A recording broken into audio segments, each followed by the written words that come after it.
Imagine a vibrant discussion between people that includes both openness and critical thought in the pursuit of truth. The Purchasing Truth podcast is an experience, a journey, an exploration of the impact that negative messages in politics and the media have on our families, community, society, and nation. Join your hosts, Bill Stierle and Tom Hazard, to discover new concepts and language strategies that will reveal effective ways of establishing truth. This podcast series will tackle current events, leadership challenges, healthcare confusion, integrity in business, and many other areas that affect us all. Gain clarity and understanding of the various truth perspectives. Welcome to Purchasing Truth.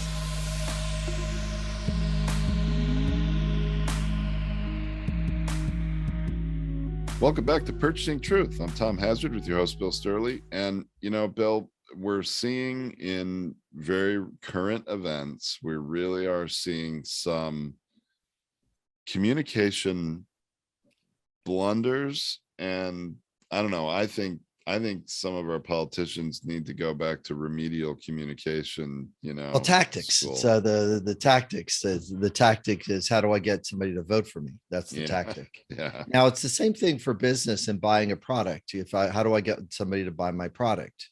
So I can get somebody to buy my product to really push on the pain point, pushing on pain point, pushing on pain point, pushing on pain point, pushing on pain point. Oh yeah, that's my pain point. Okay, now I'm going to buy your product. Okay, so that's the business part of it. In politics, it has some similarities to it. So I'm going to push on the pain point, but I'm going to make the other side accountable for the pain. So I'm going to activate the pain. And then therefore, I don't care if I'm giving a positive message or a negative message. But one thing is for sure, if I give the negative message and populate a negative soundbite, as many times as possible, it's going to override the positive message. So that's the hard part about this political marketing that we're experiencing, and this marketing the message is there's got to be some kind of fresh brand marketing of the person, good or bad, in the environment so that the loyalty stays with the person. Ted Cruz has a great chance of being a president in the United States. He has a great chance. His messaging is already appealing to loyal Republicans. His message of, and people have the belief that he's this because he's that, and they give him a pass on a lot of mistakes or really kind of questionable points of view. That like going to Mexico when your state is out of power. Yeah, you're gonna get. It's a little cold here. I think I'm gonna fly to Mexico. My kids are really whining. It's because they're whining, and I'm a person of affluence. I can fly there, and a voter will give them a pass on that. You go like, wait a minute, wait. Isn't he a public servant? See, they don't. They don't do that. Yeah. No. Yeah. So the bias, the Dunning-Kruger effect is in play here because the person thinks they are a political force because their vote counts, but they don't really actually see that they're just loading up damaging messages and that about the other side. They're not looking at their own needs or how that works. They're just looking at, I don't want this other party. And that's what the voter regrettably is not seeing. It's capitalism has made critical thinking soft. Wow, there's a quote.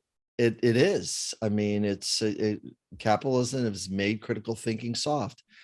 I am believing if I buy this product for X price, my life will be better. And it is for about whatever time the product is thing until the product falls apart and you have to buy another one of them or whatever. So it is I have anticipation that this thing that I'm purchasing has value, and it does.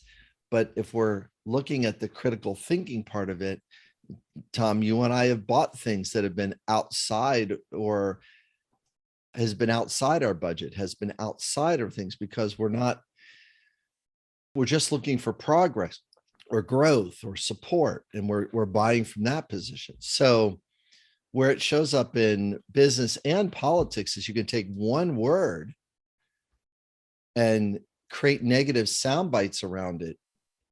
And all of a sudden, that's a problem because your brain won't be able to tell what the truth is.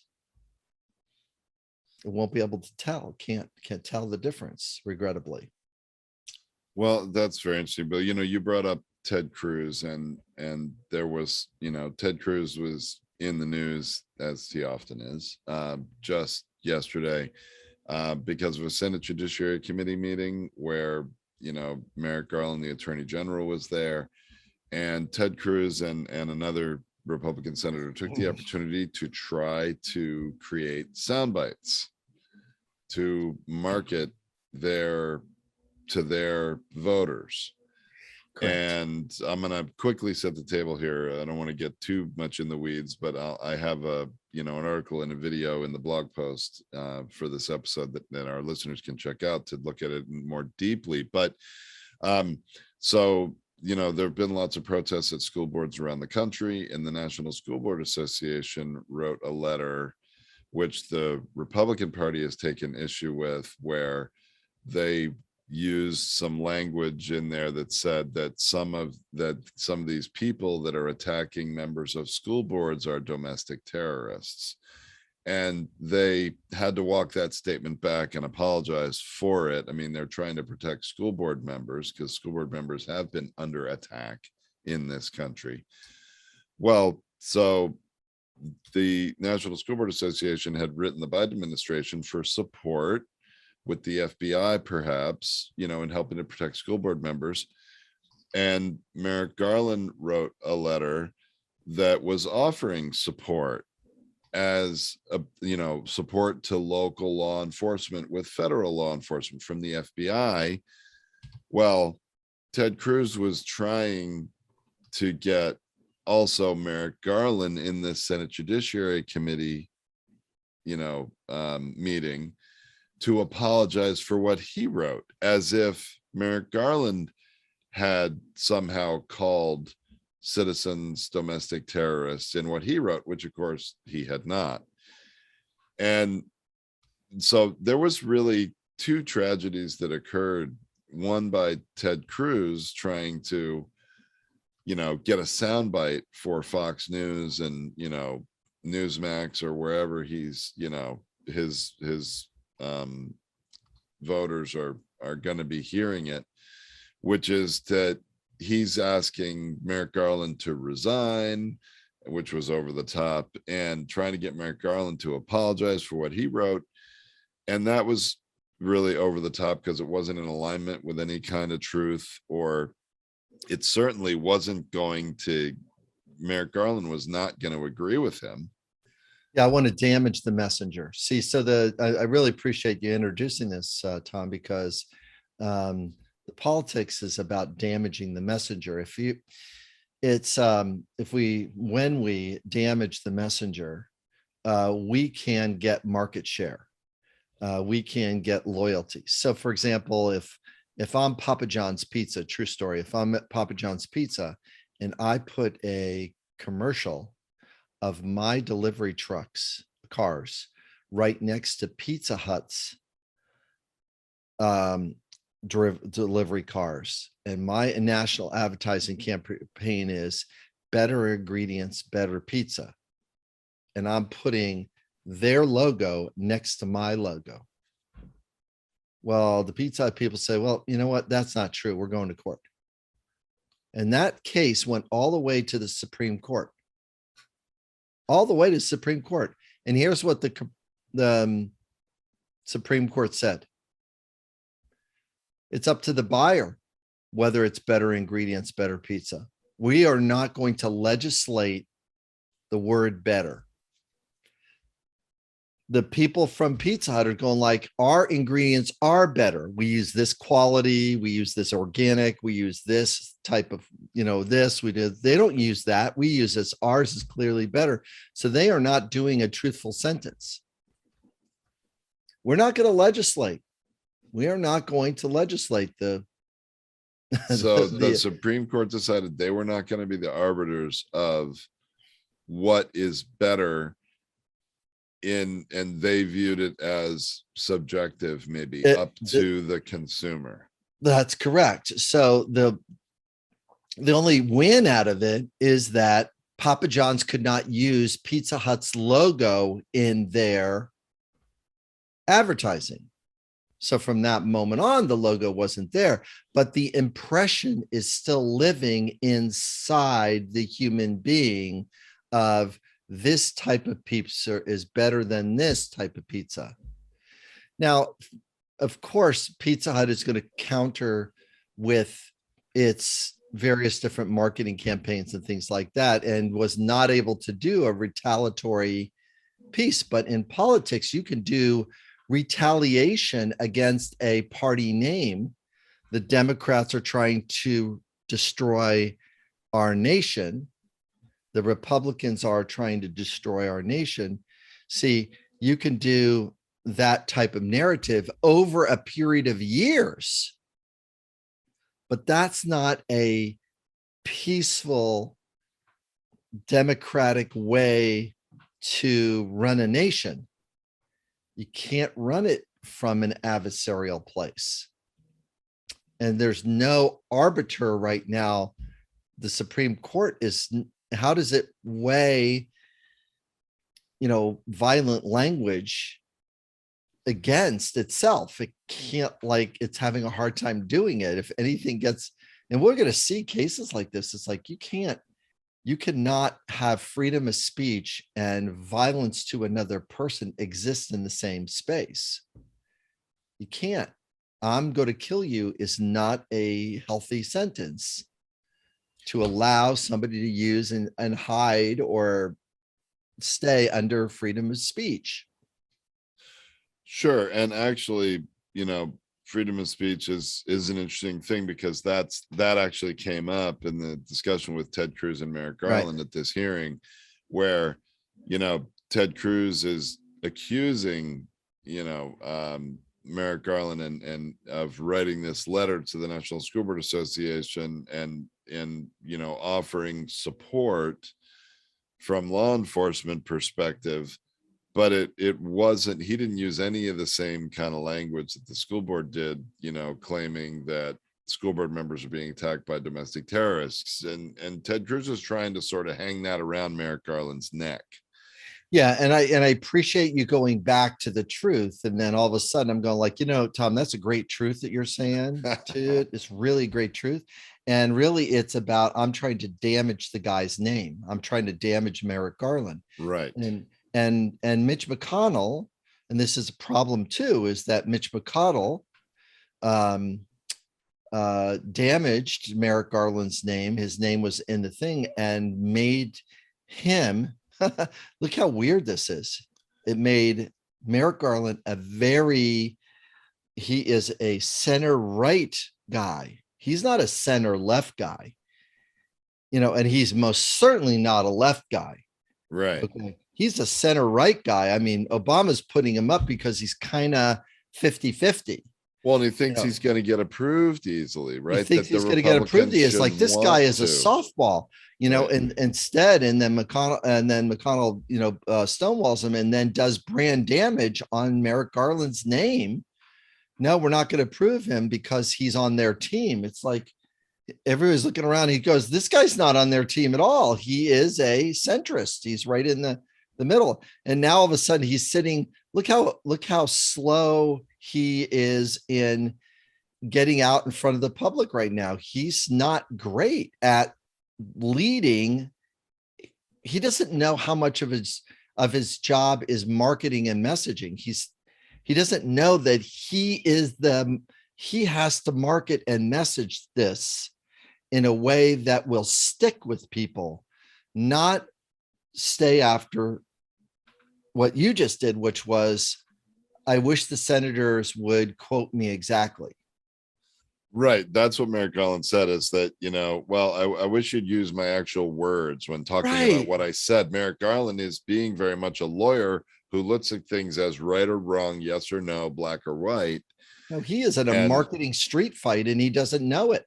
and he really didn't help himself in that, discussion by sticking to the truth. As you have often said, Bill, the truth does not always matter. No. And even though Merrick Garland's correct, he could have handled that with Ted Cruz much differently. Yeah. So I'm going to pretend I'm Merrick Garland and we might as well give him a little bit of coaching here. It might sound something like this. I could appreciate Senator Cruz being able to speak freely and create a message about the freedom of speech. And I really think the freedom of speech is also very important, like Senator Cruz and others that will be talking about how important the freedom of speech is for those people that are there. What we're talking about is the need for safety and protection for people who are threatening. We need to have safety and protection because the threats have become larger. Everybody may notice that people are very responding in a more violent and more threatful way. What we're going to do is we're going to provide school board protection for the people who threaten. If you do not threaten someone, you're going to be fine. Please continue with your freedom of speech. But if you are going to say something threatening, we will take a step in order to protect other people, because that's the nation that we stand for. And that's what the legal system's for. Can you imagine if he did anything like that? Ted Cruz would have been like, he would have been stopped dead in his tracks. And that would have become the soundbite that gets amplified instead of Ted Cruz trying to get the soundbite of, you should resign. And I could watch this. I appreciate the thought of him asking me to resign, but I really feel torn. I'm not sure if the senator is really clear about what my job is, because my job is about protection and safety, as well as making sure that the freedom of speech stays intact. So I need to fight the freedom of speech for both people. And although the senator would like the freedom of speech just to be for one side, my job is to make sure I'm an advocate for sin. And I'm wondering why he's not advocating for the same thing. Freedom of speech is very important for all people in America, don't you think? Now that little "don't you think" was a little snarky. I would not I would not tend not to do it. And I could do the same thing on the right or the left. This is not a right or left thing. It's like, if you want to advocate for something and you want to stay in balance with something, with a balanced narrative, you've got to change demands into requests if you would like that to take place. So I demand that he resigns. I appreciate that you're demanding resign. I hear that you're requesting me to resign. The word demand has a very short shelf life. Try it with your kid. Try it with your spouse. You'll get it once, but man, you will pay for it later. And that's one of the things that the Republicans are not really getting, is that you can't keep lighting a firecracker to a stick of dynamite all the time, just because it just creates shell shock and shrapnel, and people are tired of it. And because they're tired of it, what winds up happening is the person that is speaking from a grounded place, but yet in a place of strength, will pull those voters, those swing voters, over to the side. Obama did it. He pulled all the swing voters onto his side. The loyalists are going to be loyalists, but the swing voters is what makes the election move.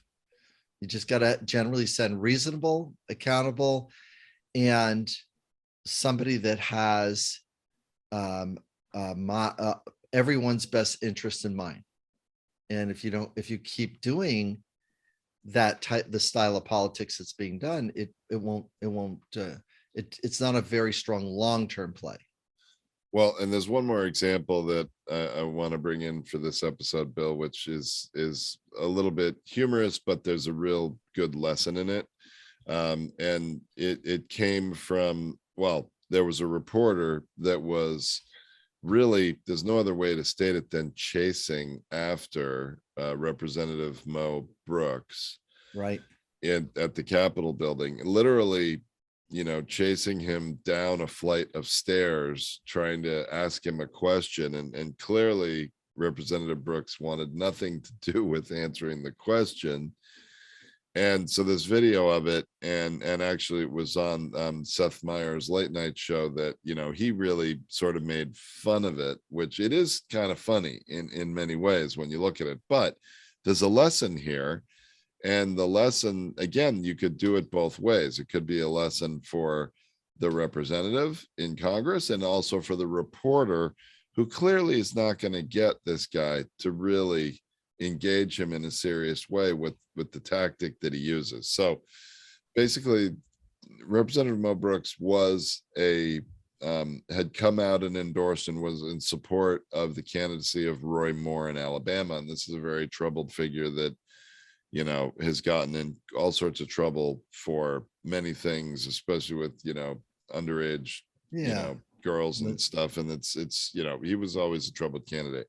Yes. And so the reporter is trying to ask him if he still supports Roy Moore, or do you regret your support for Roy Moore? I mean, he's trying to get him to pin him down and get an answer on this, which he's never going to get. But he chases him down the stairs. They're like running down this flight of stairs in the Capitol, and he keeps saying the same thing over and over. And what does Roy Moore say in response?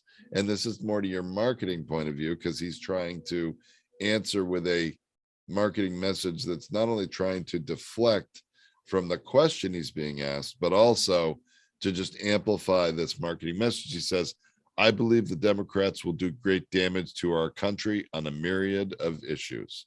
And literally, as they're going down the staircase, round and round and round, multiple times, the reporter keeps asking the same question. And Mo Brooks keeps giving that exact same answer. It was almost like a mantra for, if you were meditating. It was really kind of surreal. But so I fault the reporter for, number one, not doing a better job. That he could have gotten Mo Brooks to willingly stop running down the stairs had he said something different. And I'd love your thoughts on that, Bill. And then Sure. Then I think Mo Brooks could have also said something that would have more successfully deflected from the question he was being answered and kind of put it to rest. And it's sort of obvious when you're running down the stairs, that's not a position of strength dealing with an issue that isn't just going to go away. Okay, so both sides of it. The first side of it is Mo Brooks doing what his job is. Sure. Which is, I am going to throw a rock at Democrats, and I'm going to take a moment to damage them and their message. I just want to do some brand damage on the word Democrat. That's all I want to do is brand damage. I don't want the issue, even if the issue, it will help my voter, I still need to damage the word Democrat. We need to damage that. Damage it by painting them into the thing that I want to paint them into. And by doing that kind of brand damage, all they need to do is just report a talking point that their side can use. Look at how he's fighting for you who voted for him. He's a fighter. And fighters, we want more fighters. The same thing with Marjorie Taylor Greene. She's a fighter. She's an instigator. Same thing with Trump. He's a fighter. He's an instigator. He's going to mix things up. What the voter doesn't understand when you're voting for that type of person, the brand damage starts to leak from the party to the country. America has some brand damage. America's, democracy is messy is what General Milley said to the Chinese. We're fine. This is the problem that we have with democratic governments. Is democracy is a little messy sometimes, and and to try to give them reassurance is like, because their cultural belief is speaking up is messy. Yeah. Because they have oppression on speaking up. They're trying to manage the message. They're literally trying to manage the message before it comes out of the person's mouth. You better not speak up or we're going to put you away. This one is, we allow people to speak up and things will settle down after it. That's the way we do it. And from the reporter's standpoint, the reporter is pursuing truth, but look at how truth is running away from him. And he is not getting any truth at all. And he's trying to get that this guy is supporting Roy Moore. No, that's not what's happening. He's supporting an R. He's supporting a vote. He just wants an R.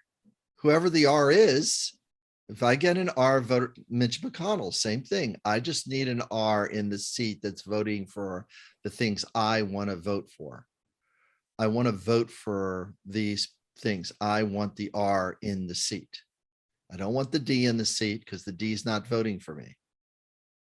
I don't want to talk to the D. I just want R's in the seat. It's so much easier if I just have R's in the seat. If I have R's in the seat and my R's are all voting for me, then I can get things done the way I would like them done. And I can prevent the other guy from getting the things that he would like done or she would like done. So this challenge about this literally political marketing 101 is, I am going to exercise brand damage on truth, on reality, on the other side, just to get the votes that I need. And I want to keep I want to keep my sheep in my own stable. I don't want them to wander off. So I'm going to just keep a common message: fairness. Fairness is a 12-year-old need. Remember the last time you ever talked about fairness, Tom? You were 12. Yeah, it's not fair. Right. Right. It's not fair. It's not fair. I hear it from my 12-year-old and 7-year-old every week. That's right. They're times. trying to wrestle with the concept of fairness. And the problem is that a lot of voters are wrestling with the concept of fairness. It's very hard for a working person to experience that fairness is that somebody that has less money and less opportunity to them is getting help, because we're trying to bring them up into a vibrant part of a economy, of a capitalist style economy. Because if they don't have any money to spend, and if they're on the street, well, they're not helping our economy at all. They're not a purchaser. I need people to purchase stuff to make economies work. Houses and apartments and picture frames and cars and computers. I need people to purchase stuff to make this economy work. So it's really, really, we're really in the political space. You can't run politics like cannibal capitalism. You can't do it. We can't eat the system, which is actually what is happening. We're cannibalizing our brand respect. We're eating it. Can't eat ourselves here. And that's what we're looking and that's the thing that's really, really upsetting. Very, very upsetting. And it just seems that if a few is the wrong word. If people had better awareness of how to communicate more effectively, this would be a much different country we're living in right now. Yeah, yeah, and our affluence would be just off the hook. That's the Yeah, thing. it would. Weird. It's like when there is a strong social program, you can match the the trickle up that takes place is nutty. It's like it really is. The trickle up is, hey, you build a strong base. If you, I mean, if you think about the 1940s and 50s, it's all about building the middle class and making sure the middle class has strength so it can buy things. That's what you want. And it can pay taxes and buy things and pay taxes and buy things. That strength is actually the trickle up. There's more coming, so it's really important. And all that's taking place right now is that there's an activation of the limbic brain to get votes for the short term. And they've been doing it for very strong for 30 years, is brand damage, brand damage, brand damage, brand damage, brand damage, brand damage. And vote for us. You don't want those other guys. You want us. And we're more exciting over here, brand damage. Well, brand damage and, like you've said before, it's not my job to do the right thing. It's my job to get them to vote for me. Right. That's right. It's not my job to correct truth. It's not my job to educate the voter. It's their job to sort through my BS. It's really hard. That is hard. That's really, really hard. Well, this is really good. And I think that this idea of how do we restore fairness? How does we get a healthy discussion about fairness to take place and put fairness in the perspective that it needs to be put? Because if something is not in the place of fairness, then the other person, whether it's business or politics, the other person will not come back if they get a sense of, gosh, this just wasn't fair. They'll go like, I don't want to participate in this way. And so that's the thing to really put our arms around, is to have one of those different kind of experiences. Okay, Yeah, Bill. so, well, thanks very much for that. I enjoyed all right. it. Thanks a lot, Tom. Thank you for listening to this Purchasing Truth podcast. We trust that you have enjoyed this engaging and thought-provoking conversation. Our hope is that you've received value, found clarity, and broadened your truth perspective in this episode. If you did, leave us a review or visit our website, purchasingtruth.com.